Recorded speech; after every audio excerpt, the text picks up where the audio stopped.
Good morning friends, my name is Manil Thakur और आप लोगों का स्वागत है हमारे IBTS के ऑफिशियल यूट्यूब चैनल में। तो आज हम लोग क्या करने वाले हैं, जो हम लोग पिछला आपका बजट कर रहे थे उसी को हम लोग फर्दर आगे कंटिन्यू करेंगे। हम लोग कर रहे थे यूनियन बजट 2022 टू 23। ठीक है, तो हम लोगों ने इस बजट के अंदर यूनियन बजट में जो हमारे 4 मेन प्रायोरिटी सेक्टर्स थे जिनके ऊपर गवर्नमेंट ने इस बार यूनियन बजट के अंदर ज़्यादा फोकस किया है, उस चीज़ के ऊपर हम लोग मेनली ध्यान दे रहे थे। तो हम लोगों ने इसके अंदर 4 प्रायोरिटीज़ कौन कौन सी पढ़ी थी। पहली पढ़ी थी हम लोगों ने PM गति शक्ति। ठीक है, सेकंड थी हमारे पास इंक्लूसिव डेवलपमेंट और थर्ड था हमारे पास में प्रोडक्टिविटी एनहेंसमेंट एंड इन्वेस्टमेंट और सनराइज अपॉर्चुनिटीज़ के बारे में। ठीक है, और क्लाइमेट एक्शन और एनर्जी ट्रांजिशन के बारे में। ये हमारा थर्ड प्रायोरिटीज़ थी यूनियन बजट के अंदर। फोर्थ प्रायोरिटीज़ थी हमारी फाइनेंसिंग ऑफ इन्वेस्टमेंट के ऊपर। ठीक है, तो इसमें हम लोगों ने सबसे पहले क्या देखा था, सबसे पहले हम लोगों ने देखा था PM गति शक्ति। तो PM गति शक्ति क्या है आपका, PM गति शक्ति आपका एक डिजिटल प्लेटफॉर्म है जिसकी हेल्प से गवर्नमेंट क्या कर रही है, ताकि जो आपकी डिफरेंट डिफरेंट मिनिस्ट्रीज हैं वो आपस में एक साथ में क्या कर सकें, कोऑर्डिनेट कर सकें। ठीक है, ताकि अगर कोई भी एक मिनिस्ट्री काम कर रही है तो दूसरी मिनिस्ट्री उसके बीच में कोई ऑब्स्टेकल क्रिएट ना कर पाए, सारा का सारा जो आपका इंफ्रास्ट्रक्चर से रिलेटेड प्रोजेक्ट्स हैं आपके वो स्मूथली रन कर सकें। तो अगर आपको क्वेश्चन में आता है, पेपर में आता है कि PM गति शक्ति क्या है, तो आप लोग ये बोल सकते हो कि PM गति शक्ति हमारा एक डिजिटल प्लेटफॉर्म है जिसमें हमारी गवर्नमेंट ऑफ इंडिया की वेरियस डिफरेंट डिफरेंट मिनिस्ट्रीज जो हैं वो एक साथ कोऑर्डिनेट करेंगी, ताकि जो हमारे इंफ्रास्ट्रक्चर प्रोजेक्ट्स हैं वो हम लोग टाइमली कंप्लीट कर पाएँ। ठीक है, और स्मूथली वो सारे के सारे कंप्लीट हो सकें। सेकंड हमारा था इंक्लूसिव डेवलपमेंट। इंक्लूसिव डेवलपमेंट का मतलब क्या होता है, इंक्लूसिव डेवलपमेंट मीन्स कि हम लोग सारे के सारे सेक्शन जो हैं सोसाइटी के उनको साथ लेके चलेंगे। ठीक है, इंक्लूसिव डेवलपमेंट होगी। ऐसा नहीं होगा कि कोई एक ही सेक्टर है जिसके ऊपर हम लोग बहुत ज़्यादा फोकस करेंगे कि उसी की ग्रोथ करनी है।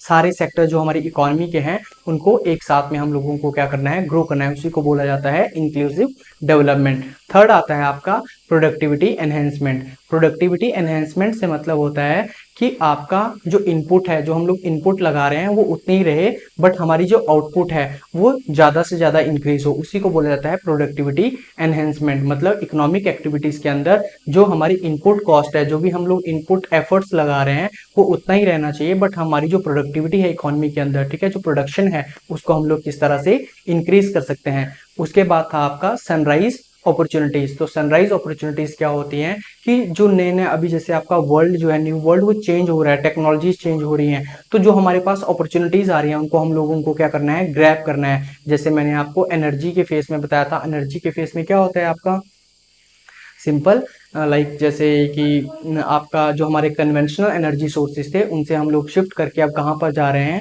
जो हमारी ग्रीन एनर्जी सोर्सेज हैं, तो वो सारे के सारे के हैं आपके पास में एक सनराइज अपॉर्चुनिटीज हैं। उसके बाद हमारा था energy transition and climate action. Energy transition वही आ गया कि कन्वेंशनल एनर्जी सोर्सेज से हम लोग कहाँ पर मूव कर रहे हैं, ग्रीन एनर्जी सोर्सेज के ऊपर। और क्लाइमेट एक्शन, जो हमारे क्लाइमेट के ऊपर बैड इंपैक्ट पड़ रहा है, जो भी हम लोग ग्रीन हाउस गैसेज या अदर सारी चीज़ों का, उसको हम लोगों को टैकल करना है। तो ये सारी की सारी चीज़ें जो हैं ये आपकी थर्ड प्रायोरिटीज़ के अंदर रखी गई हैं गवर्नमेंट के द्वारा। उसके बाद आपका आता है फाइनेंसिंग ऑफ इन्वेस्टमेंट। ठीक है, कि हम लोगों को कहाँ कहाँ पर इन्वेस्ट करना है वो भी आपका इस बजट के अंदर बताया गया है। ठीक है, तो ये आपके 4 मेन पिलर्स हैं जो इसमें बताए गए हैं, सारे के सारे आपके।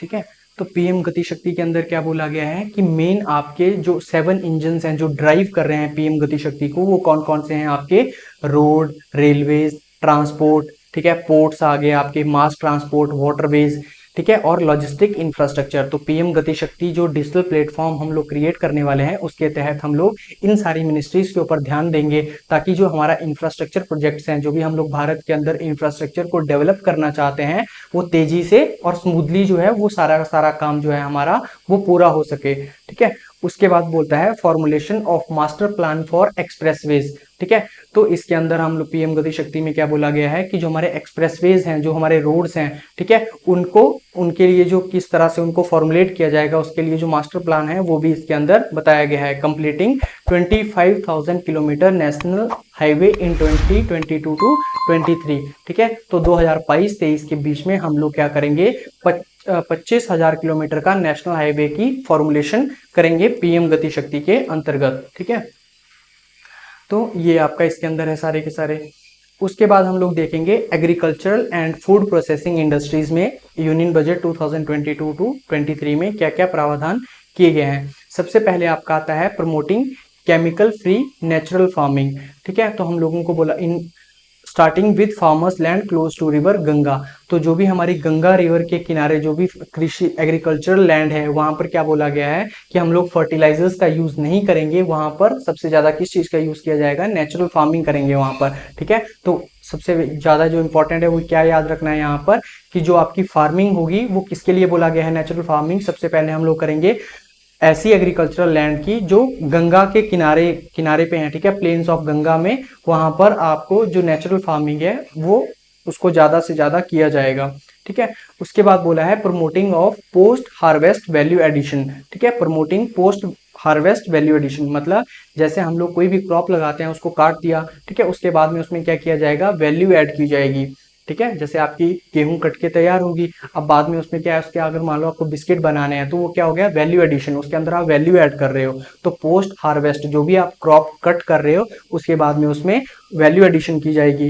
Consumption and branding of millet products. ठीक है, जो आपके जैसे आपको पता है मिलेट जो कोर्स ग्रेन होते हैं, मोटे साइज वाला जो अनाज होता है उसको हम लोग क्या बोलते हैं, मिलेट। ठीक है, तो जो मिलेट प्रोडक्शन है उसको हम लोग क्या करेंगे, उसके हम लोग ब्रांडिंग करेंगे और उसकी कंजम्पशन करेंगे। ठीक है, ज़्यादा से ज़्यादा लोग जो हैं वो ताकि हम लोग इस तरह से अवेयर करेंगे कि ज़्यादा से ज़्यादा आप लोग कंज्यूम करें किस चीज़ को, मिलेट को। ठीक है, तो ये आपका agricultural and food processing industries में ये बोला गया है यूनियन बजट 2022 टू 23 के अंदर। उसके बाद आपका आता है delivery of digital hi-tech services to farmers. इसका मतलब क्या हुआ कि जो हमारे फार्मर्स हैं उनको एक तरह से डिजिटल बनाना है पूरी तरह से, मतलब जो वो पुराने तौर तरीकों से चल रहे हैं, जिस तरह से वो लोग खेती कर रहे हैं पुराने कन्वेंशनल तरीकों से, वहां से हम लोगों को मूव ऑन करना है किस चीज के ऊपर, डिजिटलाइजेशन के ऊपर। ठीक है, टेक्नोलॉजी ओरिएंटेड फार्मिंग उनसे करवानी है। तो हम लोगों ने ये बोला है कि इस यूनियन बजट 2022 टू 23 के अंदर हम लोग क्या करेंगे,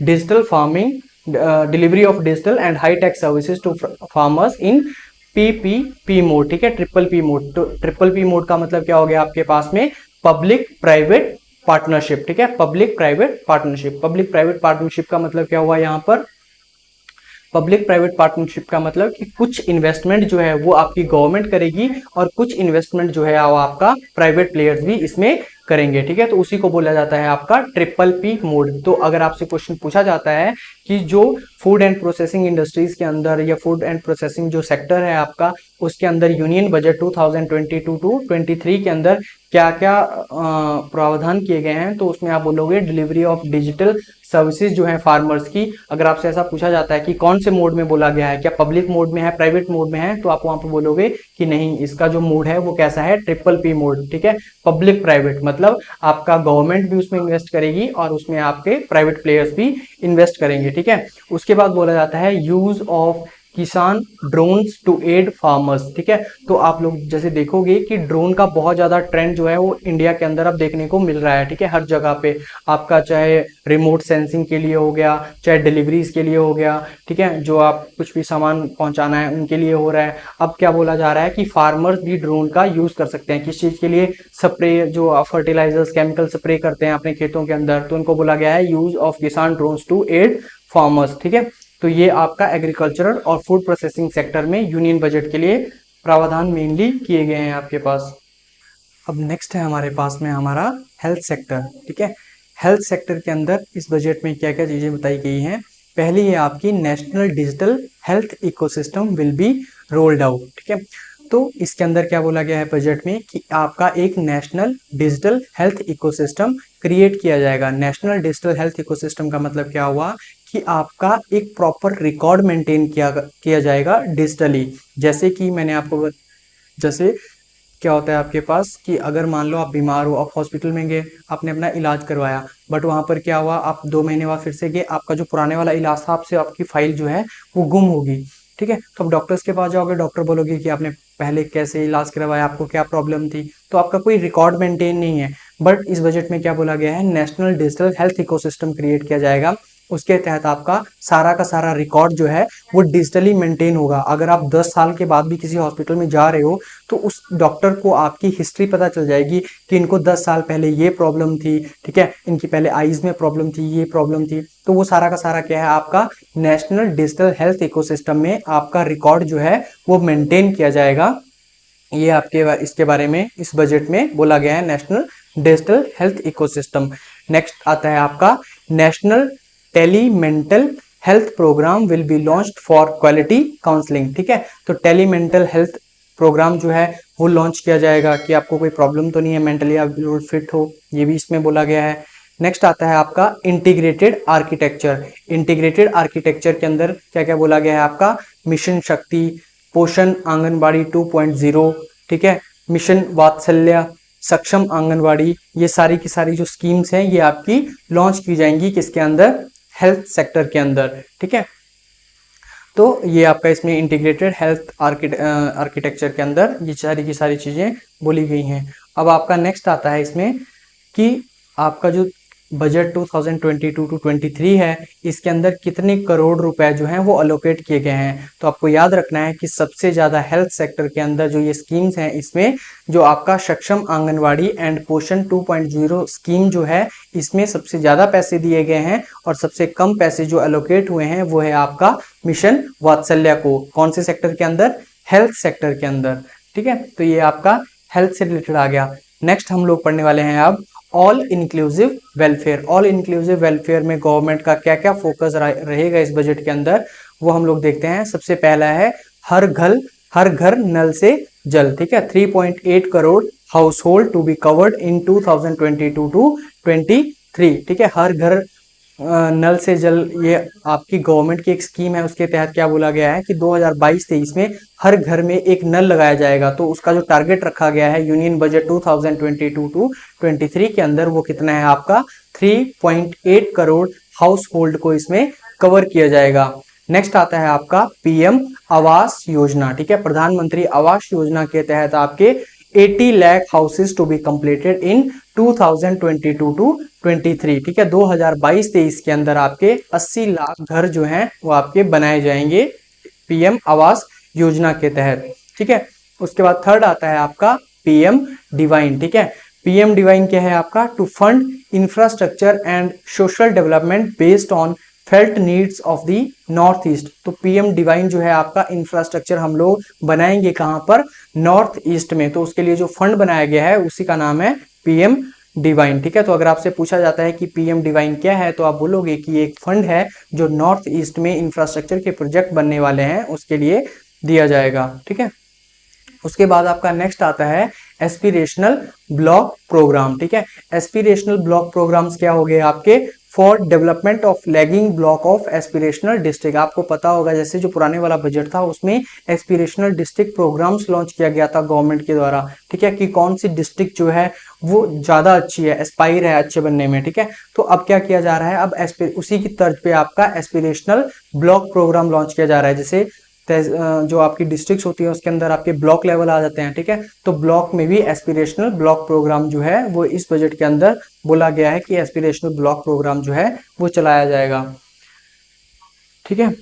उसके बाद बोलता है digital banking by post offices, 100% of post offices to come on the core banking system. तो जो आपके पोस्ट ऑफिसेस हैं वहां पर भी हम लोग क्या प्रोवाइड करवाएंगे, डिजिटल बैंकिंग सिस्टम प्रोवाइड करवाएंगे। उसके तहत गवर्नमेंट ने बोला है कि देश भर के 100% जो पोस्ट ऑफिसेस हैं वो आपके कोर बैंकिंग सिस्टम के साथ में क्या हो जाएंगे, आपके इंटरलिंक कर दिए जाएंगे, ठीक है।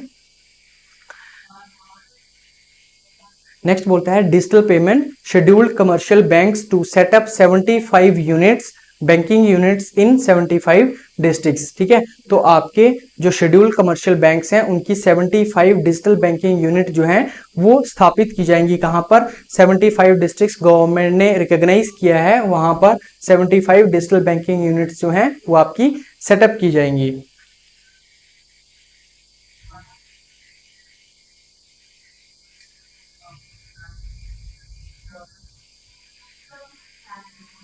ठीक है।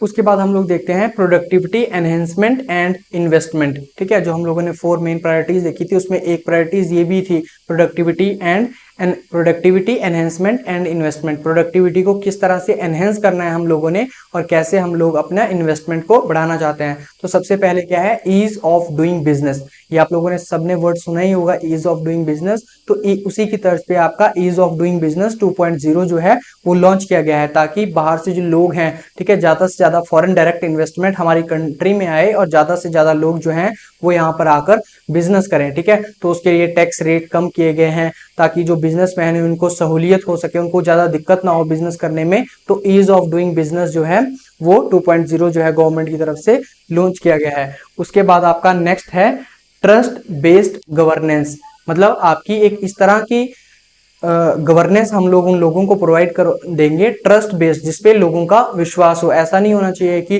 लोगों का सरकार पे विश्वास ही ना हो, ठीक है, कि पता नहीं सरकार कैसे कैसे काम कर रही है। तो हम लोग क्या करेंगे, सरकार ने ये बोला है कि हम लोग लोगों को एक ट्रस्ट बेस्ड गवर्नेंस प्रोवाइड करवाएंगे, ठीक है। उसके बाद नेक्स्ट आता है आपका unique land parcel identification number for IT based management of land records, ठीक है। तो जैसे आपको पता है पहले जो आपका जैसे जमीन से रिलेटेड कोई भी अगर मामला आता था, तो जो पटवारी कानगो जो भी आपके होते थे वो क्या करते हैं कि हाँ जी सर ये आपकी जमीन नहीं है, ये नंबर नहीं है। अब क्या किया जाएगा, गवर्नमेंट के द्वारा आपको एक unique land parcel identification number provide करवाया जाएगा, ताकि आपको कुछ भी करने की जरूरत नहीं है। डिजिटली आप क्या करोगे, उस लैंड नंबर को आप एंटर करोगे, ठीक है, डिजिटल प्लेटफॉर्म के ऊपर जो भी आपकी साइट है उस पर जैसे ही आपने वो नंबर डाला, आपकी जमीन कितनी जमीन आपके नाम है, कहाँ कहाँ पर है, वो सारी की सारी इंफॉर्मेशन जो है वो आपको प्रोवाइड करवा दी जाएगी।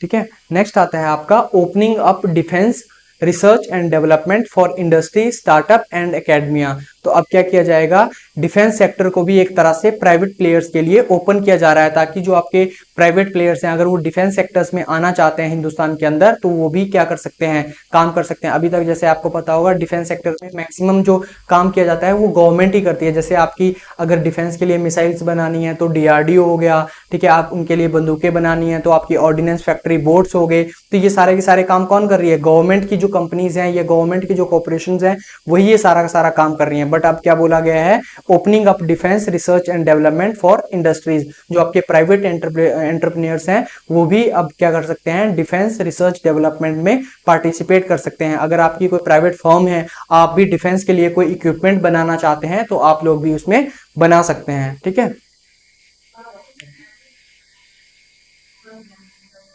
अब हम लोग देखेंगे फाइनेंसिंग ऑफ इन्वेस्टमेंट, जो बजट का मेन क्रिटिकल पार्ट होता है। बट उसको समझने से पहले आपको बजट का बेसिक जो होता है वो आपको पता होना चाहिए, ठीक है, बेसिक्स। वो तो बजट में आ गया जो वहां पर लिखा होगा, बट आपको टर्मिनोलॉजी समझ आनी चाहिए कि वहां पर जो ये चीज लिखी है उसका मतलब क्या हुआ, ठीक है। सबसे पहले हम देखते हैं जो बजट होता है ना हमारा, इसको देख लो, ये थोड़ा सा बेसिक है बजट का। तो बजट जो आपका होता है, बजट आपका दो टाइप का होता है, एक होता है आपका रेवेन्यू बजट और एक होता है आपका एक्सपेंडिचर बजट, ठीक है। Revenue budget and expenditure budget. और रेवेन्यू बजट क्या होता है आपके पास, रेवेन्यू बजट भी फर्दर दो हिस्सों में डिवाइड हो जाता है। एक को हम लोग बोलते हैं रेवेन्यू रिसिप्ट्स और दूसरा आता है हमारे पास में कैपिटल रिसिप्ट्स। उसी तरह से एक्सपेंडिचर बजट के अंदर भी हम लोगों के पास आता है एक रेवेन्यू एक्सपेंडिचर और एक होता है हमारे पास में कैपिटल एक्सपेंडिचर, ठीक है। तो अब रेवेन्यू बजट के अंदर आ गया revenue receipts, capital receipts. Receipts का मतलब क्या होता है, जहां से हम लोगों के पास में पैसा आता है, ठीक है, उसको हम लोग बोलते हैं रिसिप्ट्स। और जहां पर हम लोग खर्च करते हैं उसको बोला जाता है एक्सपेंडिचर, ठीक है। तो जहां से हम लोगों के पास में पैसा आ रहा है वो क्या हो गया, रिसिप्ट, और जहां पे हम लोगों ने पैसा खर्च किया उसको बोला गया एक्सपेंडिचर। तो जहां से पैसा आता है उसको भी दो हिस्सों में तोड़ा जाता है आपका बजट के अंदर, एक होता है रेवेन्यू रिसिप्ट्स और एक होते हैं आपके पास में कैपिटल रिसिप्ट्स, ठीक है। तो सोर्सेज क्या क्या होते हैं आपके रेवेन्यू रिसिप्ट्स के, तो रेवेन्यू रिसिप्ट्स के आपके जो सोर्सेज होते हैं वो होते हैं टैक्स रिसिप्ट्स और होते हैं नॉन टैक्स रिसिप्ट्स। जैसे गवर्नमेंट जो भी आपकी, जैसे मान लो सैलरी है, ठीक है, आपके पास जो सैलरी आ रही है उसके ऊपर गवर्नमेंट टैक्स इंपोज कर रही है, तो वो क्या है, वो गवर्नमेंट के पास पैसा जा रहा है एक तरह से, ठीक है, गवर्नमेंट की आय है, वो इनकम है गवर्नमेंट की। तो टैक्स रिसिप्ट्स, ठीक है, तो जो गवर्नमेंट टैक्स से कलेक्ट कर रही है उसके अंदर डायरेक्ट टैक्सेस आ गए, इनडायरेक्ट टैक्सेस आ गए। तो ये सारे के सारे अगर आपसे पूछा जाता है कि गवर्नमेंट के पास इतना पैसा आया टैक्स से, तो ये गवर्नमेंट का कौन सा रिसिप्ट है, तो वो होगा गवर्नमेंट का रेवेन्यू रिसिप्ट। सेम केस आपका दूसरा आता है कैपिटल रिसिप्ट। कैपिटल रिसिप्ट मतलब गवर्नमेंट के पास एक तो आ गया जो टैक्स से पैसा इकट्ठा हो रहा है गवर्नमेंट के पास। कैपिटल रिसिप्ट में क्या आते हैं, recovery of loans, borrowing from Nations, other receipt, जैसे गवर्नमेंट ने किसी को लोन दिया है, ठीक है, वहां से गवर्नमेंट क्या कर रही है, रिकवरी कर रही है, तो उसके पास बल्क में पैसा आ रहा है, ठीक है, तो वो क्या आ गया आपका कैपिटल रिसिप्ट। बस आप कैपिटल रिसिप्ट के अंदर इतना याद रखना कि कैपिटल रिसिप्ट्स में जो पैसा आएगा वो बल्क में आएगा, रेवेन्यू रिसिप्ट्स में जो पैसा आएगा वो टैक्सेस, इनडायरेक्ट टैक्सेस यहाँ से आएगा, ठीक है। जैसे गवर्नमेंट को पैसा चाहिए, गवर्नमेंट ने आरबीआई को बोला कि मुझे पैसे की जरूरत है, पैसा दो मुझे, तो वो आप पैसा कहां पर इंक्लूड करोगे, उसको कैपिटल रिसिप्ट्स के अंदर, ठीक है।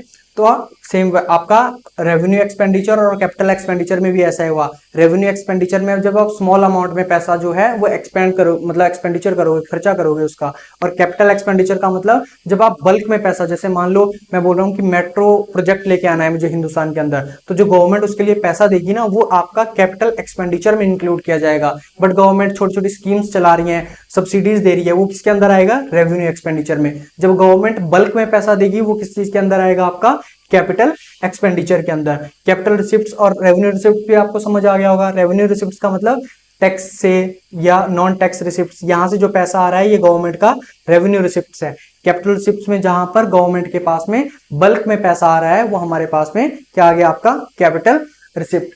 नेक्स्ट हम लोग देखते हैं अब यहाँ पर क्या होता है, जो गवर्नमेंट का बजट होता है ना वो आपका तीन तरह से डिफाइन होता है। एक होता है आपका सरप्लस बजट, दूसरा होता है आपके पास बैलेंस्ड बजट, और तीसरा होता है आपके पास में डेफिसिट बजट, ठीक है। तो तीन तरह के बजट होते हैं हमारे पास में, सरप्लस बजट, बैलेंस्ड बजट, और third one is your deficit budget. तो सरप्लस बजट कौन सा होता है, जहां पर आपका रेवेन्यू जो है वो ग्रेटर देन होगा एक्सपेंडिचर से, मतलब गवर्नमेंट की जो इनकम है, गवर्नमेंट की जो आय है वो ज्यादा है एज कंपेयर टू जो गवर्नमेंट खर्चा कर रही है, तो सरप्लस ही होगा। अगर मान लो मेरी इनकम 100 रुपए है और मैं खर्चा 50 रुपए ही करता हूं, तो मैंने 50 रुपए बचा लिए ना अपने पास, तो क्या हो गया, सरप्लस। मैं तो भाई घाटे में नहीं हूं, प्लस में हूं मैं, तो उसको क्या बोला जाएगा, सरप्लस बजट। तो अगर आपसे क्वेश्चन इस तरह से कभी पूछ लेते हैं कि सरप्लस बजट मींस, तो आप वहां पर बोलोगे कि जब आपका रेवेन्यू जो है वो एक्सपेंडिचर से ज्यादा होगा तो उस बजट को हम लोग बोलेंगे सरप्लस बजट। फिर आता है आपका बैलेंस्ड बजट। बैलेंस्ड बजट क्या हो गया, जब आपका रेवेन्यू जो रेवेन्यू है आपका वो किसके बराबर हो जाएगा, एक्सपेंडिचर के बराबर हो जाएगा, मतलब जितनी आपकी इनकम है आप उतना ही खर्चा कर रहे हो, तो बैलेंस है दोनों तरफ से। डेफिसिट बजट क्या हो जाएगा, जब आप खर्चा ज्यादा कर रहे हो बट इनकम आपकी कम है, तो वहां पर क्या हो जाएगा, expenditure greater than the revenue, ठीक है। उसके बाद फिर ये जो आपका डेफिसिट बजट है ये आपका fiscal deficit, revenue deficit, primary deficit में डिवाइड हो जाता है। बस ये बेसिक इतना समझ लो आपको। फिर आपको जो जितनी भी टर्मिनोलॉजी होती है बजट के अंदर, जो आप लोग देखते हो कि गवर्नमेंट ने इतना कैपिटल शिफ्ट लिया, गवर्नमेंट का बजट जो है इस बार 50,000 करोड़ का है, 50,000 करोड़ में इतना पैसा गवर्नमेंट के पास टैक्स से आएगा, इतना पैसा नॉन टैक्स से आएगा, वो सारा यहीं से डिफाइन होता है सारा का सारा, ठीक है। तो फाइनेंसिंग इन्वेस्टमेंट में हम लोग देख लेते हैं।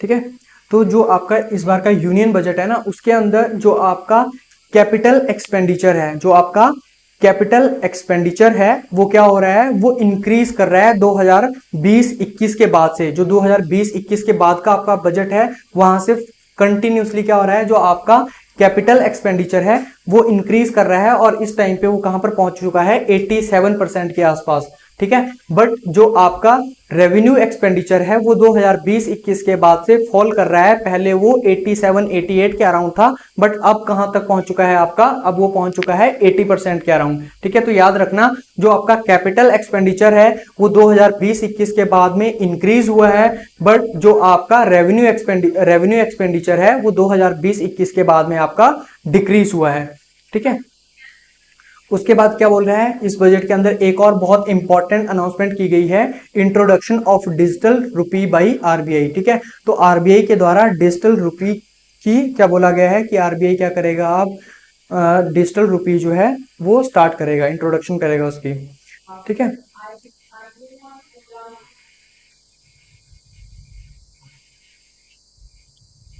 उसके बाद हम लोग समझ लेते हैं बजट के अंदर रुपी कम्स फ्रॉम एंड, कि हम लोगों के पास में पैसा कहां से आएगा इस बजट के अंदर और पैसा कहां जाएगा, ठीक है। तो अब इसकी इंपॉर्टेंस आएगी यहां पर। तो यहां पर क्या बोला है, rupee comes from, non income tax, ठीक है, इनकम टैक्स से जो गवर्नमेंट को इस टाइम रेवेन्यू बजट के अंदर, मतलब जो गवर्नमेंट के पास पैसा आएगा, इनकम टैक्स से बोला गया है कि 15% पैसा जो है आपका वो इनकम टैक्स से आएगा, ठीक है। कॉर्पोरेट टैक्स जो है वो कितना लगाया जाएगा, कॉर्पोरेट टैक्स से जो हम लोगों के पास इस बार पैसा आएगा वो है आपका 15%। जीएसटी से जो पैसा आएगा वो कितना है 16%। कस्टम से जो हम लोग पैसा कमा रहे हैं वो कितना है 5%। नॉन टैक्स रेवेन्यू से जो हम लोगों के पास पैसा आ रहा है 5%। बोरोइंग एंड अदर लाइबिलिटीज, ठीक है, जो हम लोग बोरो कर रहे हैं बाहर से पैसा, वो कितना है हमारा 35%, ठीक है। तो ये आपका जहां जहां से हम लोगों के पास में पैसा आ रहा है, ठीक है। अब बोल रहा है रुपीज गोज टू, अब हम लोग जहां पर, ये तो आ गया कैपिटल और रेवेन्यू रिसिप्ट, रेवेन्यू बजट के अंदर कि कहां कहां से पैसा है, तो मैंने आपको बता दिया कि इनकम टैक्स से कितना पैसा आ रहा है, ठीक है, या हम लोग जो सामान बेच रहे हैं वहां से कितना पैसा आ रहा है, हम लोगों ने बल्क में बोरो किया मनी, वहां से हम लोगों के पास कितना पैसा आ रहा है। अब हमारा आता है एक्सपेंडिचर बजट, तो हम लोग कहां कहां पर कितना पैसा खर्च कर रहे हैं, ठीक है। तो खर्च कहां कहां पर कर रहे हैं, पेंशन, ठीक है, पेंशन में हम लोग कितना कर रहे हैं 4%, ठीक है। सेंट्रल सेक्टर स्कीम्स, जो हम लोग स्कीम्स दे रहे हैं उसके ऊपर 15% आपका पैसा जा रहा है। Finance commission and other transfers, ठीक है, जो हम लोग ट्रांसफर्स कर रहे हैं, फाइनेंस कमीशन, जैसे आपका फाइनेंस कमीशन होता है ना, जो सेंटर स्टेट को कितना पैसा देगा सेंटर, वो ये फाइनेंस कमीशन डिसाइड करता है, तो 10% उसके अंदर आ रहा है आपका। डिफेंस में हमारा 8% आ रहा है, सब्सिडीज में हमारा 8% आ रहा है। सेंट्रली स्पॉन्सर्ड स्कीम्स, जो आपकी सेंट्रल गवर्नमेंट स्कीम्स चला रही हैं, जो स्पॉन्सर कर रही है सेंट्रल गवर्नमेंट, उसमें कितना पैसा खर्च हो रहा है 9%, ठीक है। तो ये सारे के सारे क्या हैं, इंटरेस्ट पेमेंट, जो भी आप लोन ले रहे हो उसके ऊपर जो इंटरेस्ट लग रहा है 20% वो गवर्नमेंट दे रही है। State share of taxes and duties, जो राज्य सरकारों का शेयर है टैक्स के अंदर, वो कितना है आपका 17%। तो ये सारा का सारा क्या है, जो अभी मैंने आपको बोला वो है आपका एक्सपेंडिचर बजट, और दूसरा वाला कौन सा है आपका रेवेन्यू बजट। तो सिंपल इतना याद रखना कि रेवेन्यू बजट में कहां से पैसा आएगा, टैक्स से आ गया, इनडायरेक्ट टैक्स से आ गया। बजट में जो एक्सपेंडिचर बजट है, कहां कहां पे कितना पैसा खर्च किया गया गवर्नमेंट के द्वारा, तो ये है आपका मेनली बजट, ठीक है। अगर हम लोग देखेंगे अमाउंट, अगर फिगर्स में हम लोगों ने देखना होगा, ठीक है, तो रेवेन्यू रिसिप्ट जो है हमारा, मतलब कितना पैसा हम लोगों के पास अभी आएगा, वो है आपका, ठीक है, 22,04,422 करोड़ रुपए जो है आपका रेवेन्यू रिसिप्ट है। ये आपका रेवेन्यू रिसिप्ट जो है दोनों को मिला के है, रेवेन्यू रिसिप्ट मतलब, और आपका रेवेन्यू रिसिप्ट के अंदर टैक्स वगैरह जो भी है आपका, ठीक है, टैक्स आ गया, direct tax, indirect tax, non tax receipt, ये क्या है सोर्सेज ऑफ रेवेन्यू रिसिप्ट। तो रेवेन्यू रिसिप्ट से जो पैसा इस बार गवर्नमेंट को प्राप्त होगा, वो कितना गवर्नमेंट ने एस्टिमेट बना के रखा है 22,04,422 करोड़, ठीक है। कैपिटल रिसिप्ट से गवर्नमेंट को कितना पैसा होगा इस बार, वो है आपका